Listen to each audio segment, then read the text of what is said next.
Thousands of feet above the thick canopy of the Amazon jungle, a passenger plane hits trouble in stormy skies.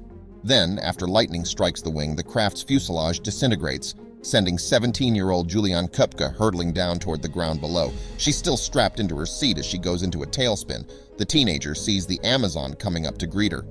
Before, perhaps gratefully, she loses all consciousness. We don't know if Julianne's life flashed before her eyes, but she must surely have felt that her time on Earth was done. She was born on October 10, 1954, in Lima, Peru. Her German parents, Maria and Hans Wilhelm, were both zoologists employed by the Javier Prado Museum of Natural History, and Julianne developed a passion for nature from a young age. She had no idea she would soon be closer to nature than she ever bargained for. Then, when she was just 14 years old, the family relocated to the depths of the Amazon rainforest. There, Maria and Hans Wilhelm established a research station known as Panguana, where Julianne spent her days being homeschooled and exploring her jungle home. In March 1970, she was sent back to Lima to complete her high school education, and by December of 1971, she was ready to graduate. According to Julianne, Maria, who had also been in Lima for work, was keen to fly back to Panguana in plenty of time for Christmas. However, Julianne was desperate to attend her school's graduation ball on December 22nd. Like many teenagers, she got her way. And 2 days after she posed for photographs in her formal gown, Julianne and Maria finally boarded a plane home. At around 11 a.m. on Christmas Eve, Julianne and Maria settled into their seats on Lanza Flight 508, bound for Pucallpa in eastern Peru. But just 15 minutes before it was meant to touch down, the plane flew into a heavy storm. And for 10 minutes, the cabin was a scene of panic as turbulence sent drinks and baggage flying across the aisles.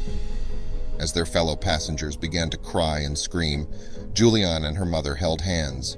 But then the teenager spotted a bright light outside the plane. A bolt of lightning had severed the craft's right wing, sending it spiraling in a nosedive toward the ground. Next to her, Julianne reportedly heard her mother say, "It's all over." She was partly right. The next thing Julianne knew, she was falling through the air, still belted into her airplane seat. But as the ground grew closer and closer, she blacked out.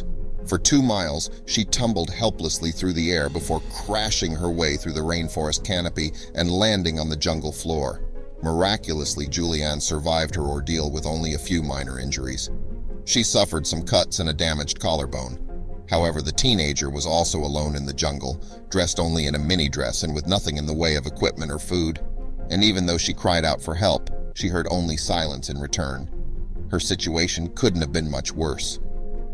At the site of the crash, Julianne managed to get her hands on some boiled sweets, the only type of nourishment that she could find. With such meager supplies, the teenager knew that she had to leave the spot where she had landed and find help. Luckily, her time living in the rainforest had prepared her for what was to come. Apparently, Hans Wilhelm had told his daughter that the jungle's streams eventually led to larger stretches of water and civilization. So Julianne located a creek and began to follow it through the rainforest.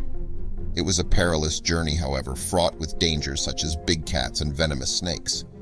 Yet Julianne's only other option appeared to be to stay by the plane and wait for almost certain death. Impressively, Julianne kept her head, using what she knew about the rainforest to minimize the risks during her journey. For example, the teen was aware that deadly piranhas were more likely to attack in the shallows, so she traveled in deeper water instead. She knew that the streams were probably safe to drink from, too. At one point, Julianne heard the sound of a king vulture landing close by. The call terrified her, as she knew that it meant dead bodies were in the area.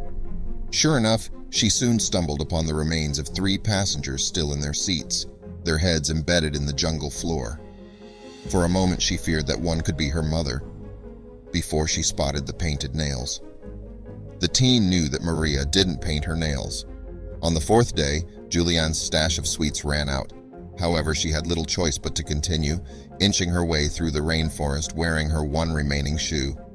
During the lighter hours, the 17-year-old was constantly plagued by bugs, while nighttime saw the temperatures drop and her body pelted with freezing rain.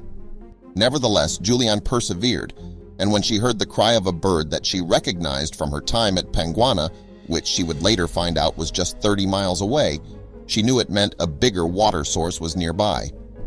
Following the sound through the jungle, she eventually found herself at a river.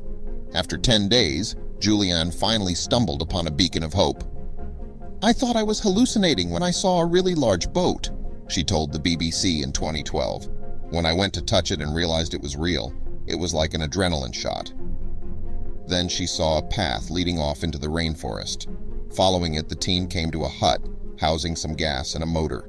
By this point, a wound on Julianne's arm had become infected, with maggots squirming around inside. Copying a treatment that she had seen her father give to their family dog, she applied gas to the cut. Eventually, the teen was able to remove some of the creatures before deciding to get some sleep inside the shack. Eventually, Julianne heard the sound of voices outside the hut. Although it did not happen very often, a group of loggers had decided to visit their camp. With that stroke of luck, her ordeal was over. After feeding the teenager and tending her wounds, they returned her to civilization, where she was reunited with her desperate father. For days after the crash, Hans Wilhelm continued to search for any sign of his missing wife. Eventually, Maria's body was discovered in the jungle. She too had survived the crash, although an injury had prevented her from seeking help. According to Julianne, her father was never the same after the tragedy. "His life was finished," she told the Telegraph in 2012. Meanwhile, Julianne found herself at the center of a media storm. Overwhelmed by the situation, her father sent her to Germany to live with her aunt and grandmother. But as time went on, the ghosts of her past continued to haunt her. In fact, it wasn't until 1998 that the crash survivor achieved some kind of closure. That year, movie director Werner Herzog, who had tried to get a seat on the doomed plane himself, took her back to the Amazon for the first time. There they filmed his documentary Wings of Hope. Today, Julianne is known by her married name, Julianne Diller, and serves as director of the Bavarian State Collection of Zoology. "Sometimes I feel unlucky that I have to carry this heavy weight, because it is a heavy weight for the psyche," she explained. "But I am healthy, and I can do work that I love, and this is only possible because I survived, so I am lucky too."